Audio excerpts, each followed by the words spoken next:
கேரமாக ஒரு முறுக்கு பேரங்கள் செய்வோம்.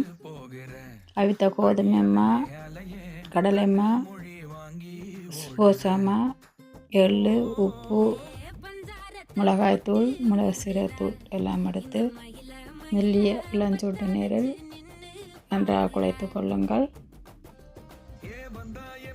எண்ணெய் சிறிதளவு சேர்த்து குழைத்து கொள்ளுங்கள். காயாமல் இருக்கும். நன்றாக மாத்தன்மை போகும் அளவுக்கு பிசைந்து குழையுங்கள்.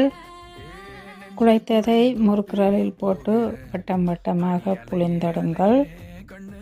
அடுப்பில் எண்ணெயை சூடற விட்டு புளிந்ததை போட்டிடுங்கள். மெல்லிய குச்சியால் பிரட்டி பிரட்டி விடுங்கள். குச்சியால் தட்டும் போது முறுக்குடையாமல் இருக்கும்.